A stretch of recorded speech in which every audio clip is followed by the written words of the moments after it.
Welcome to Electric Evolution with Liz Allan. This podcast is about the journey to a more sustainable future in order for us to be able to do our bit to achieve net zero. I'll be discussing a variety of topics with experts in their field in order to educate and increase our knowledge of clean energy, electric vehicles and the electric vehicle infrastructure. So whether you're an individual wanting to make a difference at home, a small business or a corporate, this podcast is just for you. So on today's episode, I have with me Chris Chandler, and he is a principal consultant for Lex Autolease. Thank you ever so much for joining me, Chris. Hi Liz, no pleasure. Looking forward to having a good chat. So we've kind of met a couple of times. You were on the EV Rally, which I'll talk about a little bit later. But let's kind of recap on the length of time you've been at Lex for a start off, which is 17 years. That's quite a substantial amount of time, isn't it? Really. It is. It's been a fair while, but you know, it's been an exciting and interesting journey because you know, over that period we've had a lot of changes within the fleet industry and within the automotive industry, you know, itself. So been very interesting times, and I think very interesting times ahead. Absolutely. So starting right back when you went to university, and we worked out that we're both the same age, which I quite like as well. But you went to Portsmouth Uni, didn't you? And you tell us a bit about the degree that you took and how you got from there to where you are now. Yeah, well, interestingly, like a lot of people in fleet, it isn't really a business area where you go to university and do a degree in. Right. People in fleet are from all different walks of life. So, yeah, I started off doing building surveying and then moved into quantity surveying.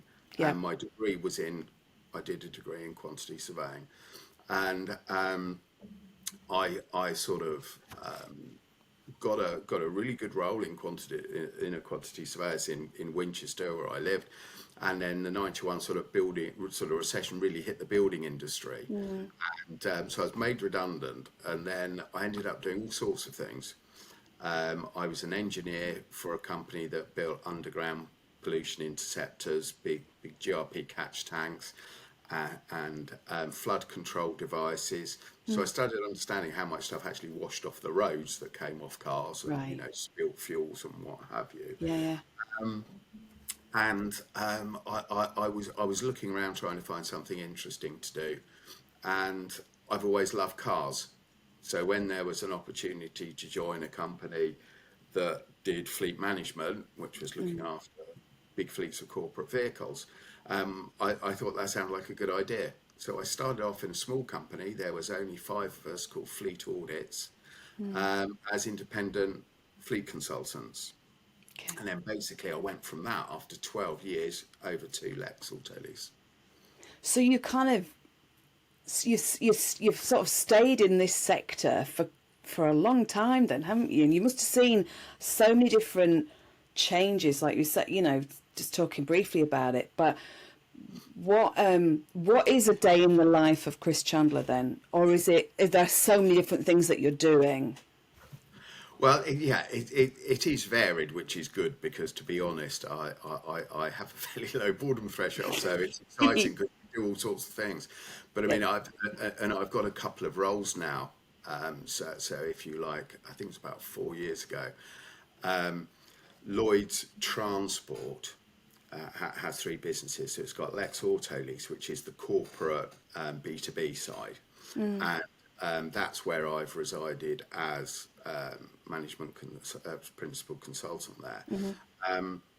We also have now Tusker, which is our salary sacrifice brand, and Black Horse, which is our retail, which does new and used. And that's quite interesting, because that's everything sort of from motorbikes to motorhomes. So it's not just cars and vans. Yeah. Lex cars and vans. So across Lloyd's Transport, I'm the SME for alternative fuels and electrification.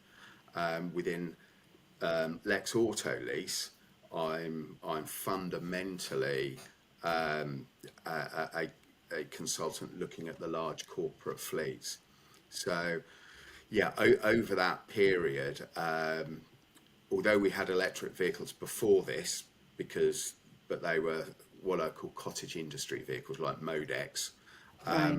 Our first sort of mainstream electric vehicles were a small gaggle of Nissan Leafs, which were the first ones in the country that we put out in Q1 2011. Wow.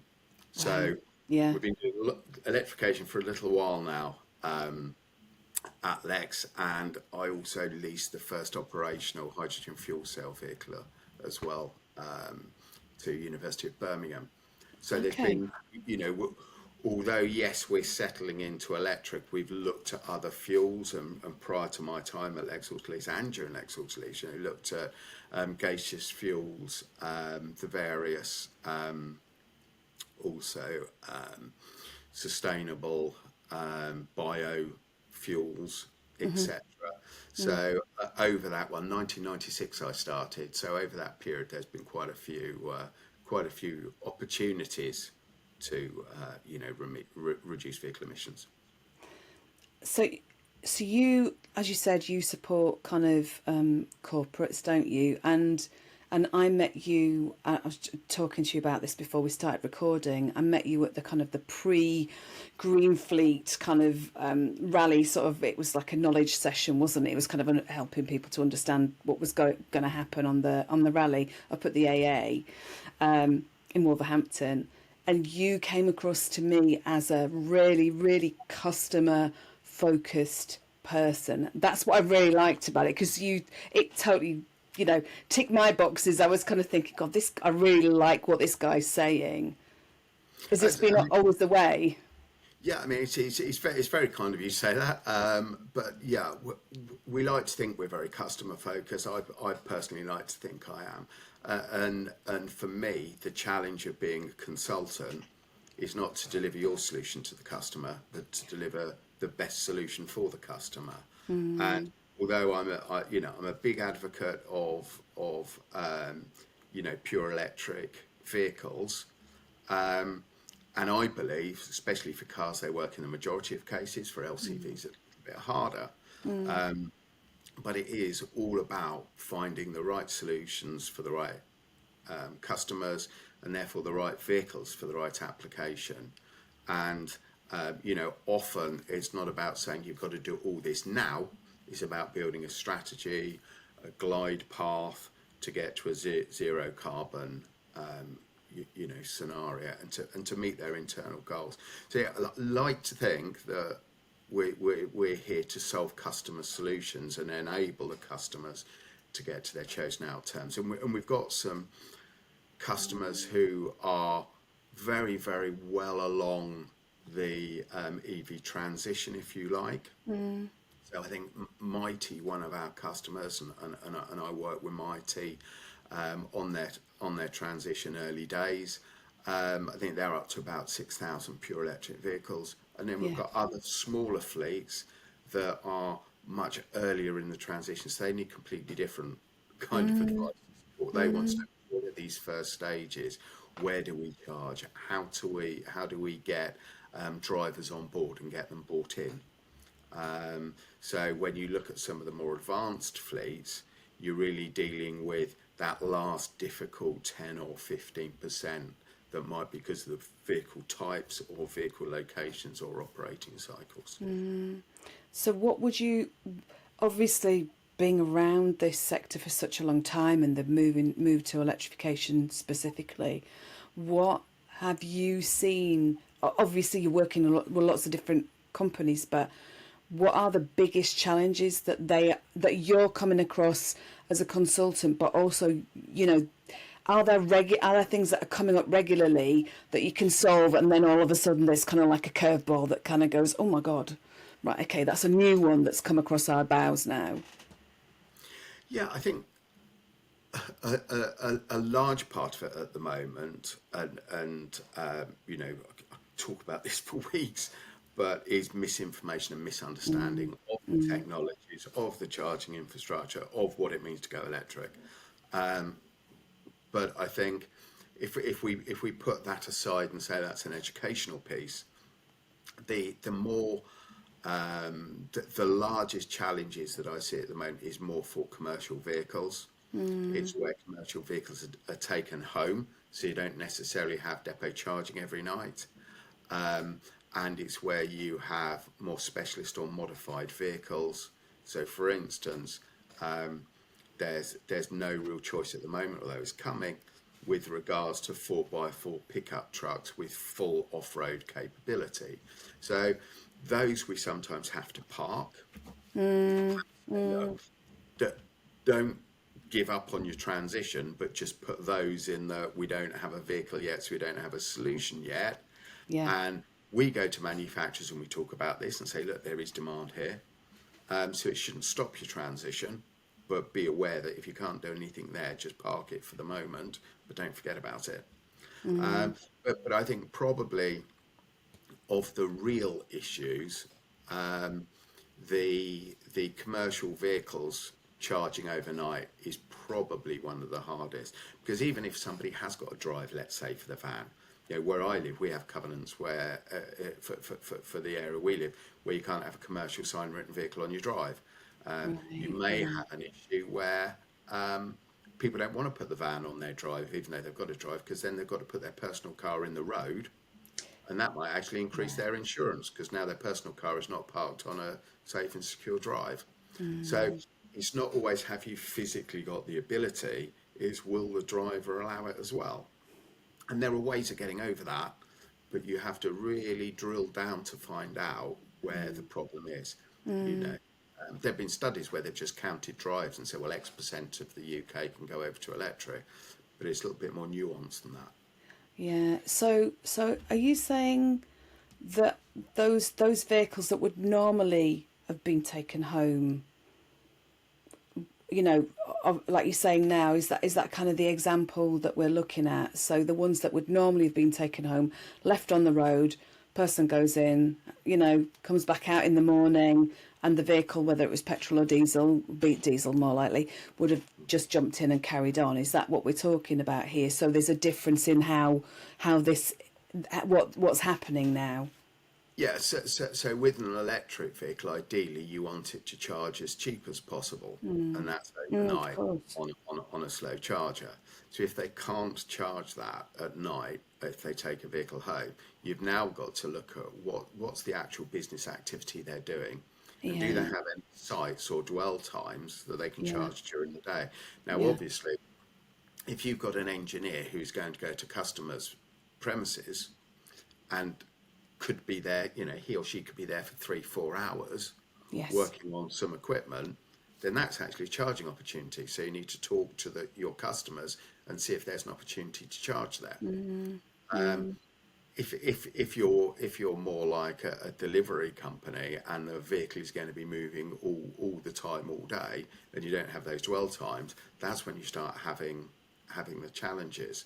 But for us as a lease co, we have to ask some of these questions so that we can try and identify the ease of going electric. Now, if somebody can charge at home, it's quite simple now, because they plug it in, it'll be cheap rate electricity. There are ways to pay that electric direct to the energy company, so the driver isn't exposed to that cost.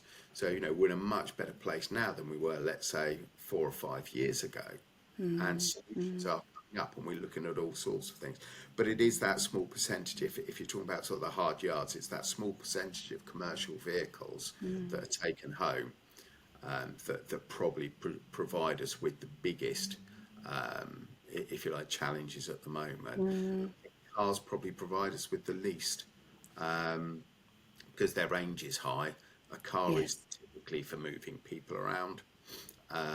You don't have things like power takeoffs, you don't have things like auxiliary equipment. And the car ranges now are really good. They're becoming more affordable. I think some of them have always been good value for money if you look at whole life cost, but especially in the retail space, that's quite a hard concept and a bit of maths that you have to carry out. And so, I think cars are much simpler. It is those commercial vehicles and some of those issues of how do you charge. And we have had some companies that have changed their actual business model, to allow electric vehicles onto the fleet, and that can actually bring with it increased efficiencies as well. Yeah, and I was going to say it's again it's just addressing these issues as they come up. I was just going to say we could talk, going back to what you were saying about myths as well. There's quite a lot of myths around cost and cost of ownership, isn't there? Because I was talking to a friend the other day, and she was saying, yeah, but they're really expensive EVs. I went, well, do you buy new normally? She went, no, not normally. She's kind of got a 2011 Kia Sportage, and actually, I was she wants long term. She knows that she'll need to kind of move to electric. But when I kind of said, do you buy brand new? She basically said no. The one that she's got, it was 6 months old, and I said, well, there's some really good deals out there, and when you start looking for second hand, used EVs. There's a lot more opportunity out there, but it's that myth about oh, they're a lot more expensive. Well, actually, have you looked and compared? And I think that's the sad thing with a lot of certain areas of press and social media messaging and narrative, because there's lots of figures that have come out of people like Auto Trader that are showing that effectively used EVs for the majority are kind of at price parity with internal combustion engine vehicles. Yeah. I was looking just the other week actually just to see what you could get for under £10,000 used vehicle.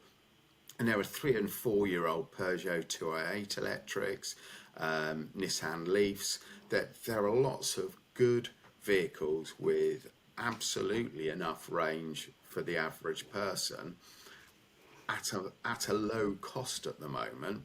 I actually think that in time those prices are going to go up.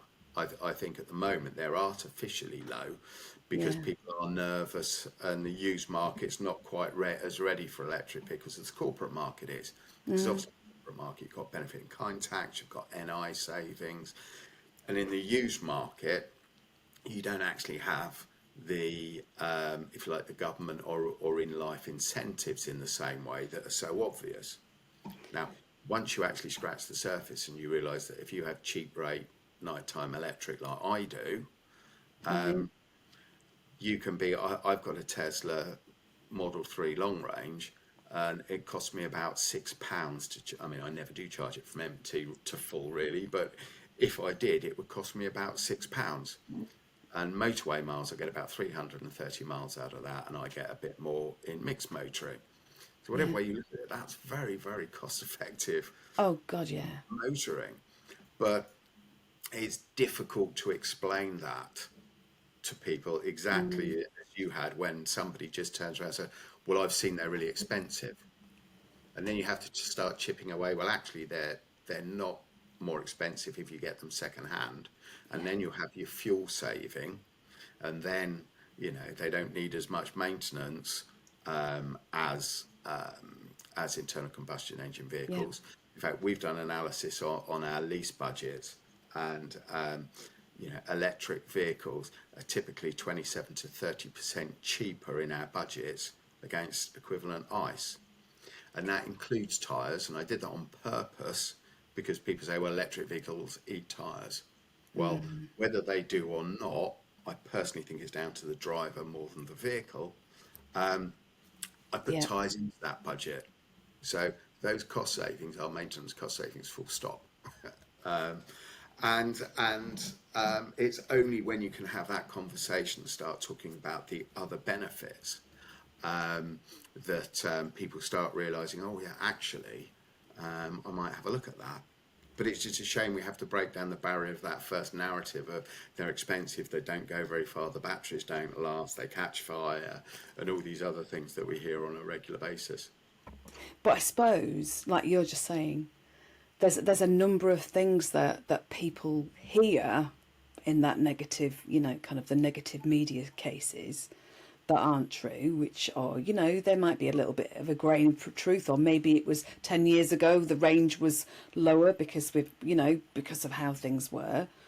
But the other thing that I don't, people don't recognise, and another friend, same group of friends, another friend's husband's just got an Audi e-tron, and we were talking about, driving efficiency, and it's really the same. That driving efficiency is really the same as if you put your foot down in an EV, it's the same as putting your foot down in a petrol or diesel car, isn't it? You're going to burn that fuel, no matter whether it's electricity or petrol or diesel. You're going to burn it, and then you're going to be less efficient. But then there's this kind of range and blah blah blah, and so it's this kind of it's this information that we need to kind of get across, that cars drive like cars, and if you are going to go faster and you're going to drive it like you stole it all the time, then of course you're not going to get the range that you would do, in the same way that you wouldn't get the mileage in a petrol or diesel car. Yeah, absolutely. And an interesting fact is, and we're always very open about this, electric vehicles range reduces in cold weather, because batteries are less efficient at really low temperature. But then so is a petrol and diesel engine. So if you actually do the analysis, driving a diesel or a petrol engine in the winter, you won't get the same efficiency as you do in the summer. If you've got a mildly damp day, you'll get better fuel efficiency, because engines work better when there's a bit of moisture in the air. But people have never spoken about that before. People haven't really bothered talking about that when there's petrol or diesel, because there's just petrol or diesel. Now you bring in a different fuel type, and suddenly people go, oh yeah, but in winter they're not as efficient. Well, neither is yours. I think a really interesting thing, though, that you've said, if you accelerate away harshly, etc., it's going to use energy. It will, whatever fuel type. But one of the interesting things with electric vehicles, and I get a little bit upset when people turn off the regenerative braking. No, don't do it. Don't turn it off. Especially if you're in a hilly area. Yeah. It can be incredible. The first day of the EV rally, we had telematics on our Tesla. Yeah. And we did, this is all roughly, because I can't remember the exact figures, but it was just over 280 odd miles. And I think we used 104 kilowatts of energy for that day. And it was quite hilly. And 26 kilowatts of that 104 kilowatts was from regen. See, you're talking a quarter of the energy that went into the battery came from slowing down or going down a hill. Yeah. Now, and you slow down differently. Yeah. It's honestly. Go on, sorry, Chris. Yeah, I had a Tesla Model 3. I had it just over 4 years, and I did 64,000 miles in it. I didn't do as many miles as I normally do, to be honest, because I got it the first day of lockdown. It was a contactless handover, and the interesting thing with that car is when it went back earlier this year, I ran my thumb along the front brake discs. Yeah. And they were smooth. And now my wife's got a Peugeot 3008 diesel, and that's got 66, and that's got 44,000 miles on the clock, so 22 less. And I ran my thumb along the brake discs, and they were ridged, and there was a 3mm lip at the end, which just shows a traditional car's brakes versus regen, because I only ever use my brakes when I come to a stop, unless obviously I need to do harsher braking. But I drive 95% of my time on regen, and then when the car comes to stop, you press the brake pedal, and in doing that you activate the brakes, and that means the brakes still get use, and all the mechanics of them carry on working, so they're not going to seize or have a problem, but I'm not actually using them and wearing them all out. So my car went back with pretty much brand new discs and pads after 4 years. See, I'm a bit sad, because I get really excited when I get a mile back going down a hill with regen. This weekend, so I don't know what it is about my friend Kelly, I love her to bits, but I always end up getting home with hardly any range left. So, we went over to East London. So for me, it was about 80 odd miles, but I knew I'd be able to get back. Okay, but actually just seeing that little bit, that mile coming back, or just knowing that you can do that, and I found it. I didn't know when I've only been driving electric for probably about 18 months, maybe ish now, and actually I'd never really driven anything like an automatic. Yeah. It was initially it was a bit like, oh my god, how do I feel about this? But actually I took to it like a duck to water. I love driving anyway, and regenerative braking, the fact that you can slow down, and it's just that gentle lifting of the accelerator. It's not like you do with a petrol or a diesel car, because I've talked about this in the podcast before. My nephew, he wasn't really told or didn't really understand about regen, so he was taking his foot off the accelerator like he would do normally if he was changing down gears, and then he had that kind of whole, kind of launching stomach thing, where you're feeling a bit, oh God. So he didn't really like EVs, but actually, one of my friend I was saying about the range thing, I insured her on our car a few weeks back, and we were kind of all away for the weekend. And she I just kind of said, look, it's just gentle, taking your foot off the accelerator and accelerating gently and blah, blah, blah. She was brilliant, taking corners, the whole lot, knowing that she didn't have to put her foot on the brake, like you say, until she came to a stop, was just brilliant. Yeah. And I mean, we've mentioned it a couple of times, not talked about it yet, but I mean, on the EV Rally that we did this year, the GreenFleet EV Rally, Lex are the main sponsor, the headline sponsor. We've done it 3 times now. And this year I decided I wanted to do something a little bit different. So what we did, we set up an internal competition for all of Lloyd's Banking Group colleagues and said, if you want to be on the EV Rally as a driver for a day, write in, tell us why you want to be on the rally. And we had our responses come in, and we had lots of sort of, keen EV drivers, etc., which was really great to see. But we had 3 skeptics. And one I'll call a mild skeptic. So she had an EV, but only drove it locally and used their diesel vehicle for long journeys because she was nervous about the public charging. Yeah. One was a mid-EV skeptic, never driven one, but didn't really see the point, and sort of not anti, but definitely not motivated necessarily to go and buy one tomorrow. And a third one was an absolute skeptic. Oh. And so we put them all on a day on the rally, and the real skeptic was with me, because I just thought I got to stand a little bit of chance of success here.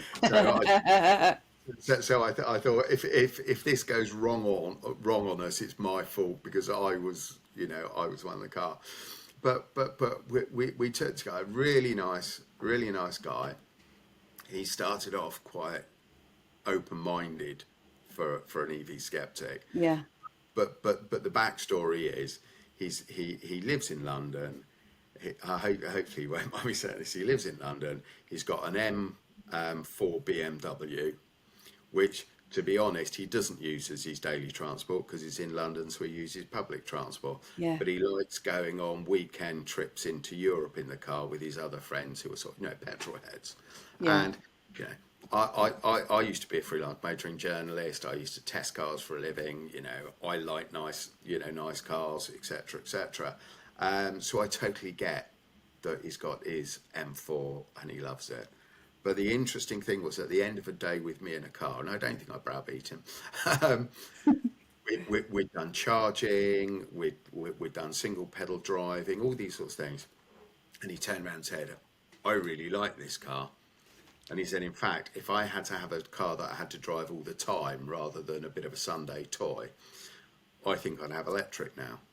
And to me, that was one of my sort of big wins, because it was somebody who just proved something that we've said for many years, which is, if you get somebody behind the wheel, they start experiencing it, so the prejudices or the misinformation start disappearing, and then they actually start asking you the questions that are the questions that need to be asked. Yes. Which is, would this work for me? How much are they? What will this cost? How many charging points and stations are there in the UK? Rather than, oh no, the batteries fail, they catch on fire and they're not good for the environment anyway. And it is interesting seeing that, so that once somebody's experienced it, they start asking the questions about, so how much is a home charger? And if I charge it at night, what will it cost? Or are there any differences in how I charge it and cost wise? So it's really interesting for me, because we had those three skeptics on and they all went away happy. And I'm pleased to say that I think it was Lucy who didn't like the long distances. She sort of, because we'd been and stopped rapid charging stations, she had a lot more confidence of, do you know what? As long as I've got the right apps, and as long as I know the brands that I'm comfortable and are on my apps, I'll sort of do the longer journeys. And that's it, isn't it? That's it. It's about that level of making it work for you, as a person, and like you say about the questions, and I think it isn't until you get somebody sat behind the wheel.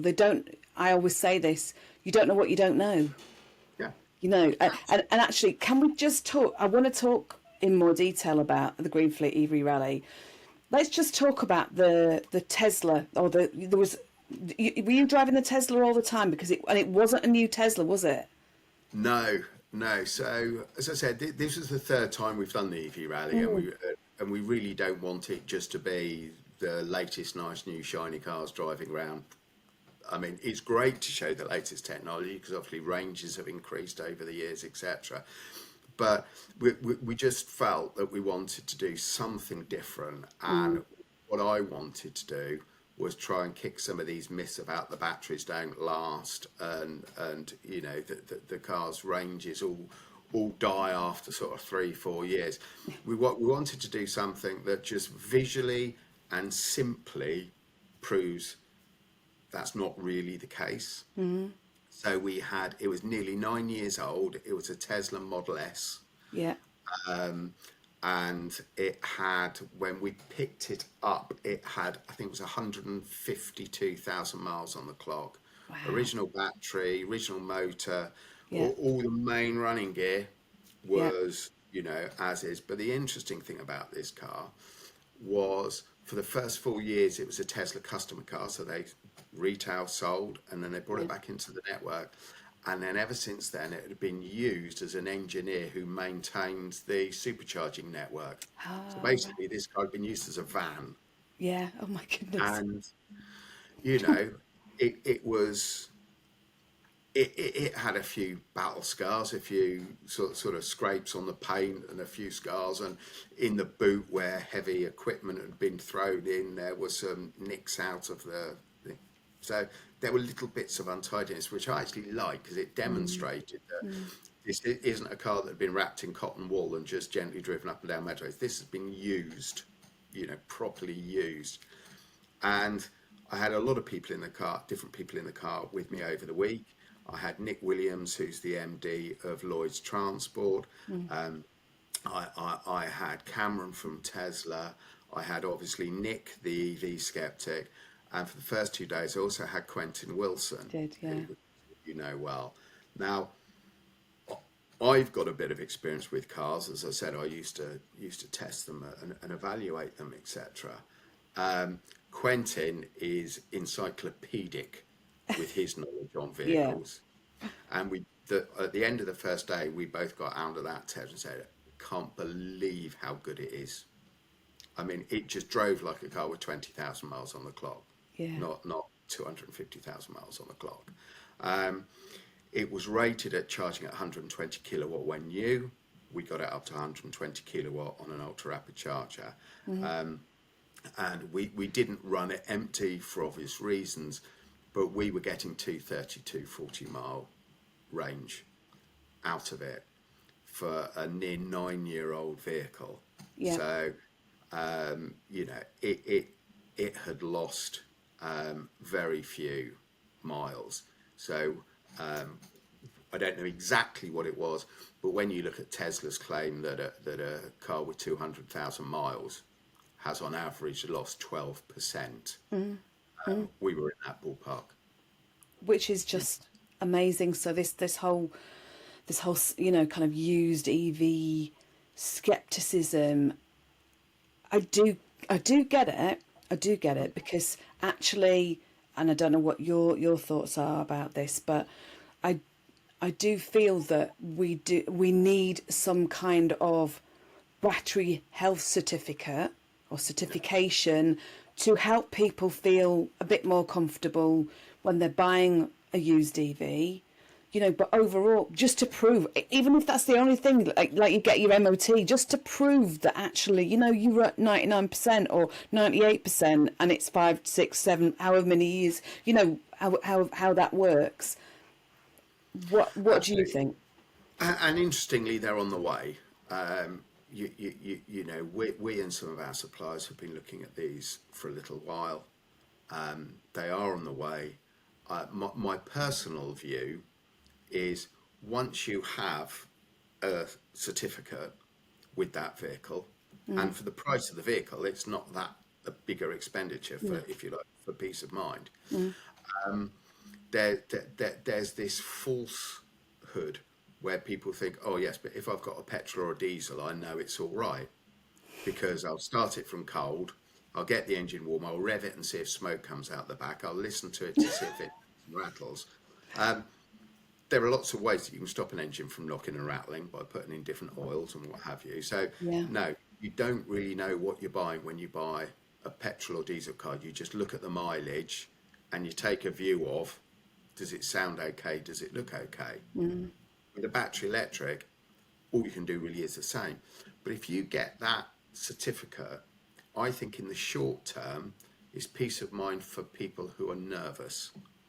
Because to me, if I was to go and buy an electric vehicle personally, I would just ask them to have it fully charged when I get there, so I can see what the range is on the vehicle, and then I take it for a long test drive so I could see how far I've driven, how much has come off the range, and therefore that will give me an idea. Couldn't do that with a petrol car. No, you couldn't. No. No. So actually, I think battery is a little bit less complicated than petrol and diesel. But I think in the short term, whilst people are building the confidence to something that's new, and it is new, and it is a big departure for a lot of people. And if you're putting your hand, especially used, if you're putting your hand in your back pocket for a used vehicle, and you might be spending £10,000-20,000, you don't really want to take a massive risk on something. So people can default to what they're used to. But what I would say is, if you do buy a battery electric vehicle in the UK, pretty much all those vehicles have an 8-year, 100,000-mile warranty on the battery. And within the ZEV mandate, there is a clause that says it can only be counted in the ZEV mandate figures if it does have that warranty on it. So even if you're buying a second-hand vehicle, you're buying it 4 years and you're going to keep it for 4 years. If that battery goes below 70%, you still have a manufacturer's warranty on it. So either way, it's peace of mind, isn't it? And I don't think people realise that actually it's not one or the other. You can get both, and you'll get, it's the whole thing. Yeah, and I think, we need to be honest. Do batteries degrade over time? Yes, they do. Okay. But it's not this degradation that is perilously fast, and after 4 years your vehicle's not worth anything. Yeah. It's a slow degradation, just like petrol and diesel engines become less efficient because they've got loads of moving parts and wearing parts, and they become less efficient. And we just have to be honest, say yes, they do degrade. But like Tesla, before you go much past 12%, you probably have 200,000 miles on the vehicle. And in fact, the interesting thing now is, I think most manufacturers have come forward and said these are lasting longer than we were expecting. So they're even lasting longer than manufacturers thought in the first place. But it's incumbent upon us to make sure that people know about the warranties, and so that people know that these vehicles and the battery technology is good and will last. and some will go wrong. Petrol and diesel cars go wrong and have recalls. Exactly. Some will go wrong. Yeah. But the point is, statistically, we're not moving into a more fragile or worse technology than the one we've moved away from, or we moved away from. And I think that's the key point. I can't stand here hand on heart and say it won't break down, or this won't happen, or that won't happen in every single case, because there will be some. But statistically, EVs are looking far, far, far more robust than, traditional fuels. And I know if I look at the last diesel car that I had a good few years ago, it used to go in for servicing and repairs a lot more than my last Tesla did, because my Tesla didn't need a service, so it didn't go in. I had one little noise from the front, and I had a front bush changed, and Tesla said, we've upgraded these, and so we'll put the new one in. So that was done on warranty, and you look at it and you think, yeah, but it's a brand new vehicle. And if you look at petrol and diesel cars, when they're brand new, manufacturers call them back to change a bit that maybe wasn't quite as robust as they thought, or any new vehicle is always going to have a few little teething points and teething parts. And mine was sorted, and it hardly went anywhere near a garage. It's for its life. It went in literally more for tyres than it did for anything go wrong or servicing. So it's really making people feel comfortable that they can invest in the new technology, and I think that's the thing. And we spoke earlier about the first electric vehicles I had on fleet. Nissan Leaf, 70-mile range, CHAdeMO high-speed charging. Weren't very many CHAdeMO high-speed chargers. If you were lucky, there was 2 units, and it was every 5th service station. Even just in the last 12 months, the first EV Rally, which was 3 years ago, was very sociable, because we were stopping at charge points and we were queuing up in some places. Oh gosh, yeah. It was lovely and sociable. This year's was less sociable, because there were rapid chargers everywhere. There were banks of rapid chargers and ultra rapid chargers, not just 2 or 3. There were 10 or 30. So people, and all the vehicles now charge at so much higher speeds, 150, 250 kilowatt. So you tend to only be there 15 to 20 minutes. So actually, the sociable side of the EV Rally disappeared a bit to the benefit of how good the charging infrastructure is now. Every time I stop at a motorway service now, if they haven't got a big bank of ultra rapid chargers, there's a sign up or a hole in the ground saying they're coming. Yeah, and there, like you say, there's absolutely loads with it in the UK. The numbers are growing all the time. I know we're on target for was it 300,000 promised in kind of 2030? I know we're definitely on target for that. So, and like you said, I mean, I did feel, and I've said this before, I felt that we slightly cheated being in a Model S, kind of on the Rally, a new one as well. It did look amazing though. Stuart Sines had put some amazing livery on it.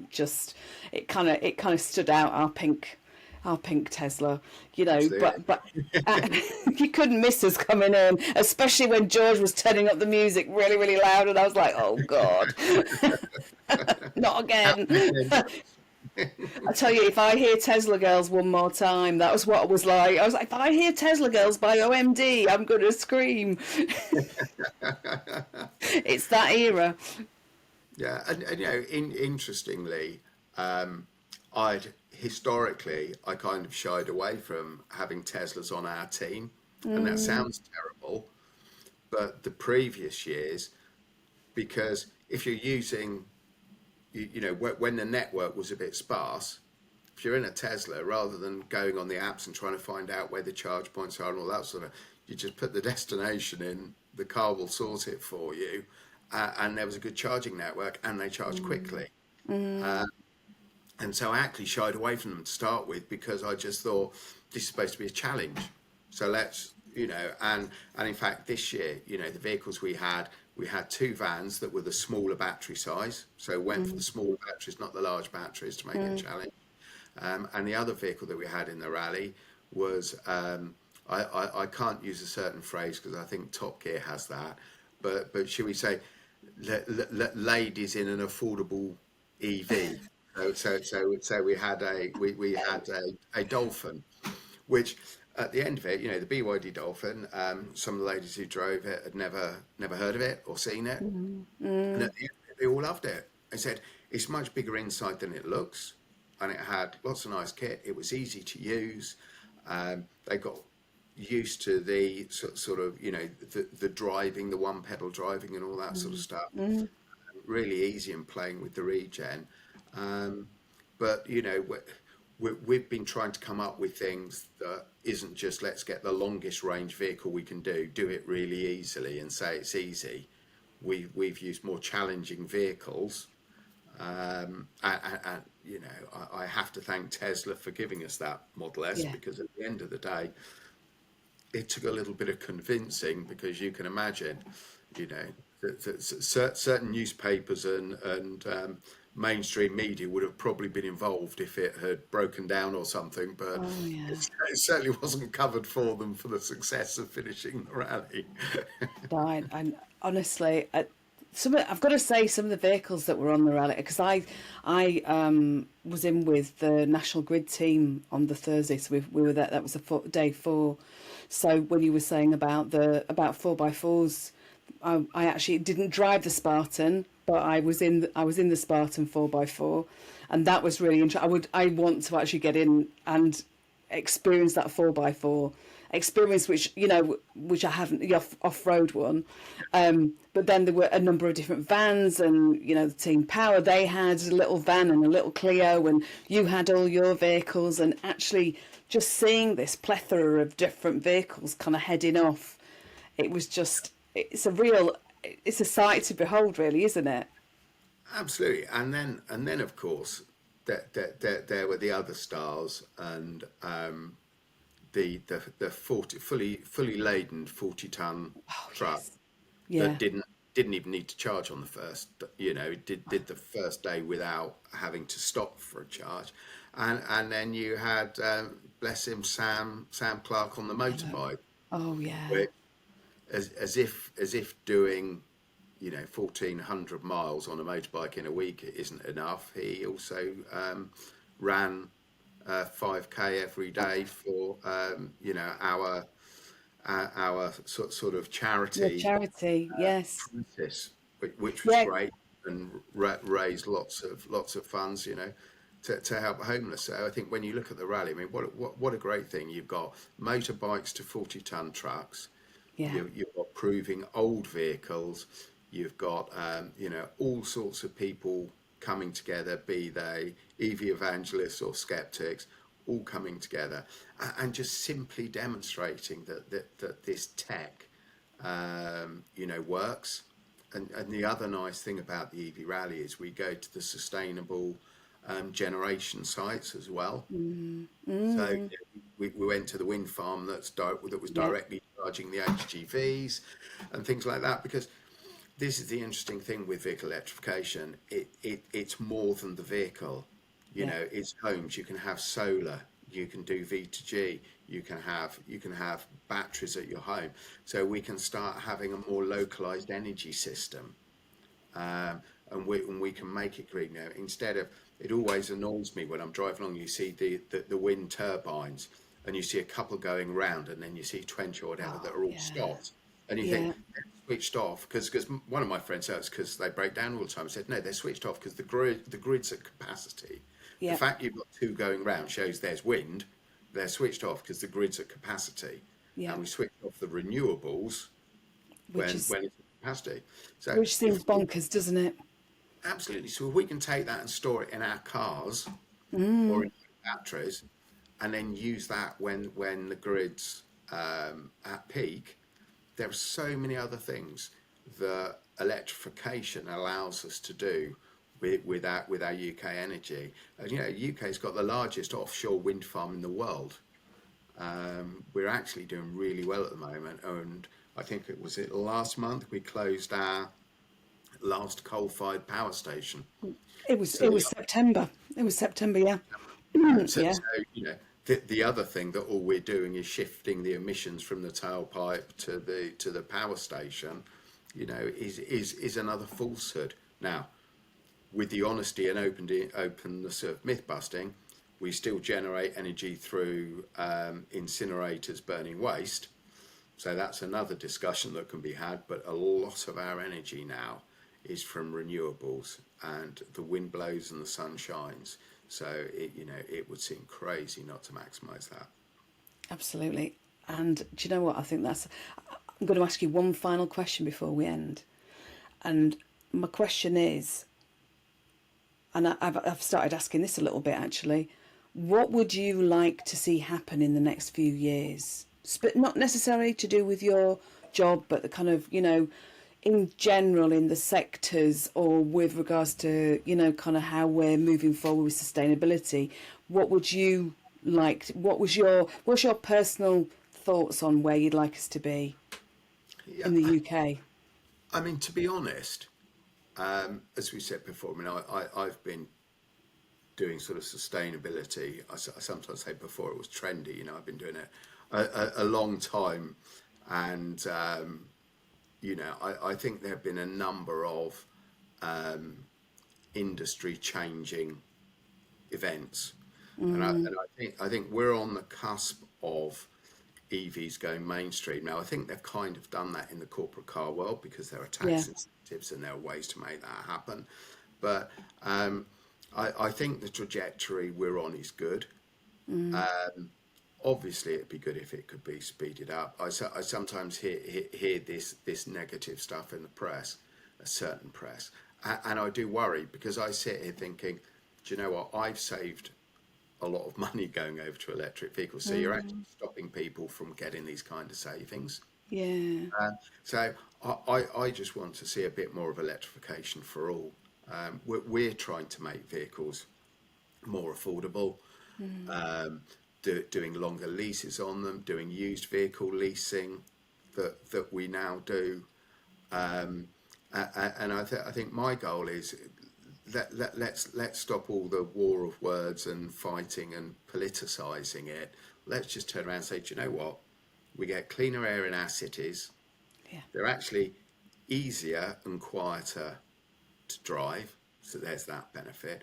We know they're cleaner for the environment, and as much as people want to argue about whether climate change is real or not, I've studied it for a long time, I believe it is. Well, whether you do or not, I always sort of say to myself, would I prefer to have been told about it and done nothing and then be proven wrong, or would I prefer to do something about it? And I personally don't actually think that going from a petrol vehicle to an electric vehicle is a massive compromise or sacrifice. In fact, No. I love my EV as a vehicle, and I am a bit of a petrol head. I sometimes get called out because I've got an old classic car, but that car, which hits historical status in 2 years, that car has averaged 500 miles a year every year for the last 15 years. So I don't think that's destroying the environment. So I think we've got to stop all this sort of almost attacking comments and just get on to, do you know what? We can make a difference. So let's do it, and let's not sort of point out. We've got to decarbonise transport. And I think it's just getting on and doing it. And there are some brilliant people in the industry.